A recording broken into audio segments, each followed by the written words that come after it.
Boy, I hope I'm not getting sick. Ugh. It's the spring stuff, you know? The grass has gotten green, you know, which is nice. There are hyacinths outside blooming, which is nice. Easter flowers are coming up, which is nice.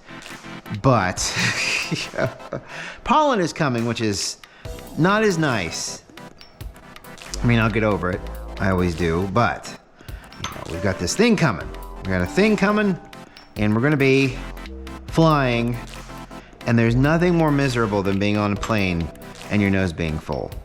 I have a problem with coughing anyway. I have this dry cough that if I'm up in the air, likes to manifest itself about a half hour, 45 minutes into the flight. And if I don't have any water or anything like that, it is awful. I wonder if I should I'm just gonna open that up. And I've been warming this. That's pretty good. I'm just gonna open this up and I'm gonna apply the water. Does it just go through? Oh, it does. I'm just gonna give it a little bit of a clean. You know what I mean? I mean, coffee really doesn't go through. Water does, but you know, when it dries, you've still got a lot of ick in there a little bit, you know what I mean? So, everything dries up, but drying stuff up still leaves things. And if you leave something for after it's been wet on the inside for a little bit, you could start getting like mold. So it's definitely a good idea to purge every once in a while. Hot water will do the trick. Get some sacrificial coffee. You can use the pressure to push and loosen up some of the stuff that may get stuck up in there. You never know. It doesn't hurt to try. Get it all cleaned out. I mean, it's for your own good. It's for your own health, you know, and it's all part of maintenance. I clean this out. This is all nice and clean. The cup's not, but that's fine. Cup will be fine. I washed that out too. I just did some extra coffees yesterday to try to get some stuff figured out. I did not dial this in for espresso. This is the Stardust, the Columbia Stardust. It was suggested yesterday that hey, maybe you should go through with that, doing an espresso with it. And I had planned on doing it, but I love the encouragement. I appreciate the encouragement. It's great. And I kind of figured out what this was. The smell I was smelling.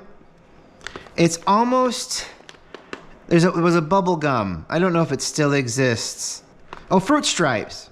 I think it still exists. There's just a tinge of that in this Stardust, which is kind of cool. It's the funkification. It's the funkified. It's the jazzy, beautiful notes of a trumpet is what it is, which is very representative. Oops. The other reason we have the Chahi, I kind of explained it, was like, oh, there's a little flair to it, you know, there's a little artistry, a little zing zab zibazoo with having accoutrement to apply stuff with, you know, because my cousin Cliff's like, why do you use this? What is it for exactly? And it's a good measuring thing. It's also, even though yesterday when I poured some stuff in here, I did lose a bean or two, the area here that kind of tapers, it really does help in delivering the coffee. Sounds like we're almost there, huh? Oh yeah, we're there. That's good. It helps deliver the coffee into the small little hole that I've made for myself. Used to be a really big one on the Baritza, but now we have a little hole. So this is a light roast. So we're gonna get it in here, and it's a light roast. So I think a 15 and some change, maybe a 14 would probably be the best for this particular blend. We're gonna give it a try. We're gonna give it a couple tries. Be nice if I could get it in one.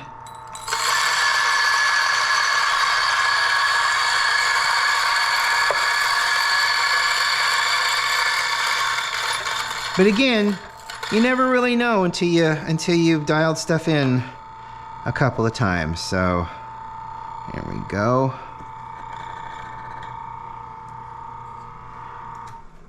Very nice. This has been heated up. The basin has been heated up. Trying to dry everything off a little bit. Try to get rid of the damn onion smell. I like onions. Onions are great. They're fun. But this, you know, when you throw them away in the trash and the trash kind of sits there for a day or two, you're like, oh God, now the trash smells like onions. The cutting board, even though I've washed it several times, smells like onions. I like onions, which is really kind of odd, to be honest, because, oh, there it is. It's one of those things like broccoli and spinach. I kind of like broccoli and spinach now. Spinach is really nice. It's got a taste to it that's really good. Salads, it's great. Wraps, spinach wraps are pretty good. Broccoli is the same. A little olive oil and a little salt is great. A little butter is even better. So I didn't bring that. Okay, yeah, there it is. So, you know, just you grow up and your tastes change. It's like as a child, even as a teenager, I never drank coffee. Coffee was an experience I got into after college. Heck, after my first stint in radio at Sunny. I don't think I did coffee until I got to the Blitz. And then the Blitz had a coffee maker. Ooh, that's pretty good. Happy with that. Blitz had a coffee maker that was plugged into the wall into like a water tube, so you could like have endless coffee. You know, you just put a new thing in and it goes. Everything heats up, and it was fascinating because I'm like, I didn't know this stuff existed. I didn't know there was a way to plug like a refrigerator has water in it, and I'm sure you know what I'm talking about. But just like a refrigerator has a water thing in it, there was a hose in the back of this industrial-sized thing that we had at the radio station, and it was you could have endless coffee. So I tried it for the first time, and you know, I didn't hate it. It was necessary. I was the backup producer for the local Howard Stern affiliate here in the 2000s, just as he was ramping up his "I'm moving to satellite so I can use curse words" bullshit. If I don't like what I get in the first two tries, I'm gonna go back to the more narrow basket. We'll see how that goes. All right. Technically, it should come through a lot better using this. It should be a lot easier to press through because it's not like a smaller little area to make. Oh, see. Oh, shoot. It may have been too tight of a pack or too fine of a grind. And not a lot of water's coming out. Yeah, that's not great. That's unfortunate. We're gonna have to loosen the grind up. That's too bad. I mean, we're not done yet, but still, you know, you want at least 1-to-2 ratio. And I don't think we're not gonna hit 30. I mean, look at it dribble. It does not dribble no good. Dribble no goo. Dribble no goo at all. So, yep. We will back the grind down. And we'll back it down. Down, meaning up, which, again, head wrapped around. Down meaning, usually should mean this way, but down means up. In the world of espresso, I guess. So I'll put it up now. We could probably put it up to a solid 20. And we'll see how the lighter roast goes. It went the exact opposite of what I had envisioned, because I had envisioned that, but then again, I was using that portafilter with the different bottom to it.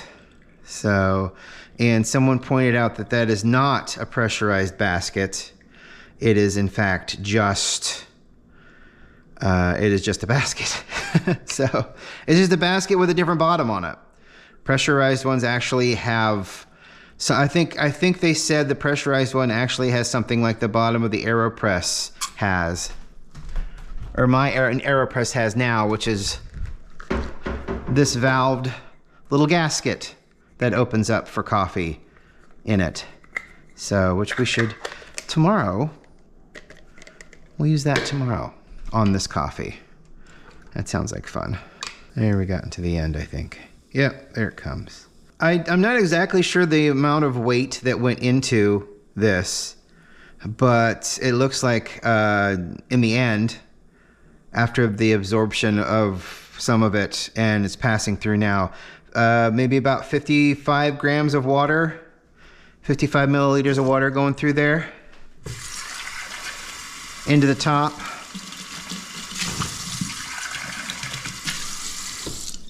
Which to me is pretty interesting. All right. Try something else here. We're probably better off just wiping that down, huh? I don't really want to put water through it again, so we'll just wipe it down. I mean, when I watch folks making coffee in a professional setting, I don't usually see them run these through water. Usually I just see them cleaning it out. So I don't know if that's how it works or not. It's just, I don't know if they're violating something or not. It is very possible they could be. It just seems like the harder you press, you don't want it to press so hard. Somehow I took too much out. That must have been a really big bean. There we go. You just don't want to, I feel like you don't want to press it too hard, because as you were kind of seeing there, it starts to come out around the bottom, around the sides of the portafilter. And I don't feel like that's something that you want. You don't want it to do that. You want everything to start coming out fairly evenly. So it's kind of funny. I was thinking about it as I was getting everything ready this morning. Just getting into this stuff without a lot of understanding, you know, you get a lot of misconceptions. It's like there was a point where I felt that only espresso beans could be made into espresso.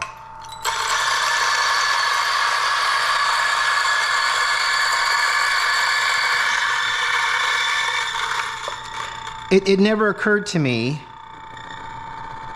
that, you know, just light roasts or medium roasts could be ground to a point of espresso and used in espresso. It's not something I really thought about. I just thought that espresso meant espresso, and that was kind of the end of it. At no time did I think to myself I could grab any light roast, grind it down to a fine espresso, and then make espresso out of it. It's just not something you really think about too much. I mean, I've only been doing this for 2 years. There are people out there that have been doing it for decades and have reviewed every product under the sun. Got all of these ideas and thoughts and feelings. They've started their own coffee companies. They're all, you know, they're all set in how they do stuff. So they know this stuff. And I was just, you know, they never brought it up. So it's like, you know, you don't really think about it unless someone's brought it up. You know what I mean? That's not great. If I like the bottom of this thing.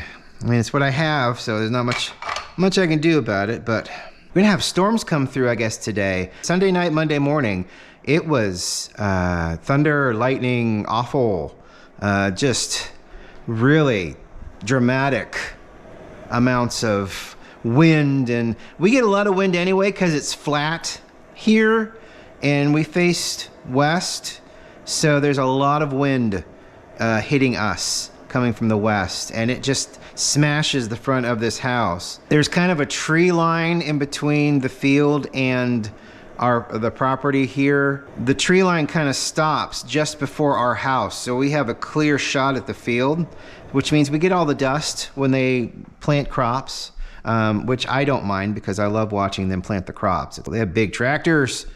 Big tractors are awesome. But it also means we don't have much of a wind break, so it smacks us right in the mush. All right, let's try this again and see what happens. And maybe the coffee's just not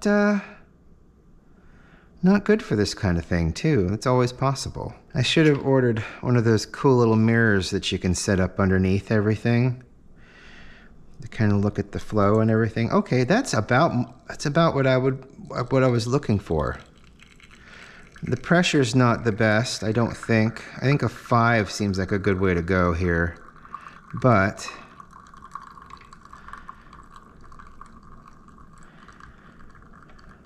I like the flow rate, and I like the amount that we're getting out. It's just that the pressure may not have been where I wanted it to be. We can try tamping it just a little bit harder.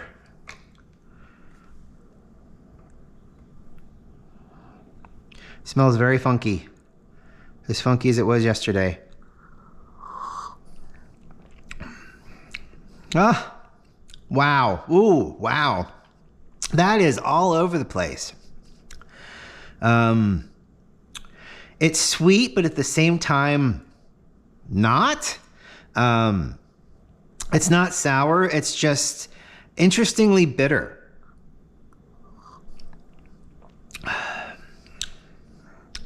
There's like a chocolatey taste to it too now. Wow, that is some funky beans. All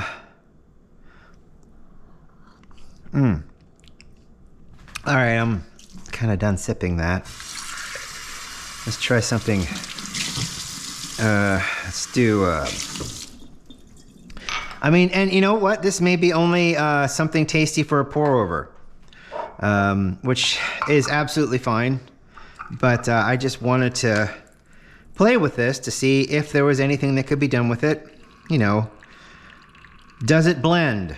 Does it espresso? It's always fun. Hopefully we'll be able to bring back some coffee this time. We'll keep an eye out for, because we went to a damn coffee plantation and then brought back tea, which was not the smartest thing I've ever done, so it's not bad. A little crack in it, but it's not bad. At some point I may need to do a rinse, but right now I think we'll be okay. All right, so that's the 2. So let's switch to this one. I'll do a little warming of this. I probably should have done that already, but can probably keep it at the setting that it's at. I may back it down just a little bit.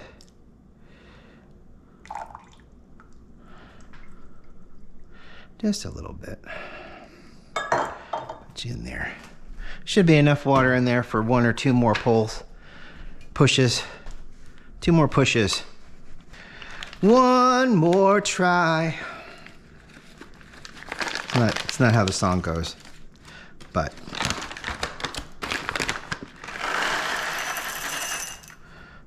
oh, I hit reset and it decided it wasn't going to. There you go. The tang is almost yogurty with this, which makes sense since it's like sits in cultures for like 2 days, 72 hours.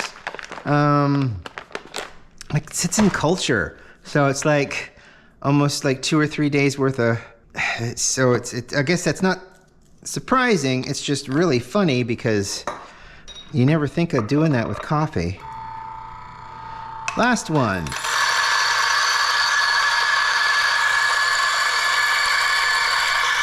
I didn't move the dial. I probably should have moved the dial, but I didn't move the dial. I think we'll be all right. Wow, that is super hot now. Excellent. Excellent. We may have bought that naked portafilter, and it turns out this is a hell of a lot better than that. So I was getting more consistent stuff out of this.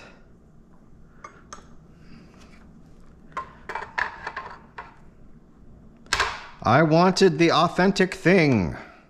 You know, you watch and you see all the cool shots that folks get out of their stuff on Instagram, and it's like, how many coffees ago was that? You know, you just do 10 coffees and you take 10 shots of stuff happening underneath this, and then you can apply it to just about anything, and then you know, you're set for like a year of stuff, and then you can go back and just, you know, maybe once a year redo 2 and take 2 out of the fold, you know. So I mean, you pretty much set yourself up. It's the magic of editing. This we can be a little bit more angry with. Not angry, just a little bit more forceful with. So is this the same kind of naked basket? It's just directing the flow better? Is that what it is?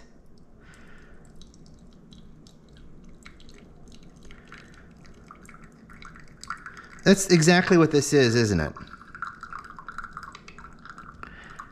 That is exactly what this thing is. So it is a naked portafilter. It's just got a spout at the bottom that lets you direct it. And here I thought it was something completely different, and I was absolutely wrong, wasn't I? It's awful when that shit just hits you. It's like, God, I was an idiot, you know? Yeah, because it doesn't really taste much different. It tastes nicer. Everything seems a lot more even. And you still get that delicious funkiness along with more of a coffee flavor. Yeah, that's such a wild coffee. Tomorrow we'll do it with the AeroPress. That seems like a fun way to do it. I don't know what AeroPress settings would be. Would it be around maca? Probably the bottom end of maca. The biggest issue I have with this thing is not the use case or how it works or anything like that. It's the fact that I can't take a coffee downstairs and drink coffee while I'm editing, because this is kind of it. This is the espresso. This is what I'm tasting. If I made a milk drink, if I had any milk, he uses the milk a lot. He's using it in his protein powder, so it's just... That's actually really nice in this. So there is a slight difference between this and the traditional naked, but it's basically the same thing. I'm glad I have the naked, he said, convincing himself that he was glad that he had the naked. But I didn't need it. I didn't need to buy it, except for when we do the fun little, if I ever get a chance to, if I ever stop moving for a second and start doing some fun kind of shots and editing and whatnot. Just showing it come out of the device in the bottom in the traditional way. I always loved watching the foam into the center and then just come out the bottom and like it's in slow-mo. I know it's in slow-mo, but it's like syrupy and it looks really cool in the slow-mo. So anyway, thank you so much for watching today. I really appreciate it. Tomorrow we'll do the AeroPress and have fun with that. But until then, thank you for watching. We will talk to you tomorrow. Have a great day. Bye.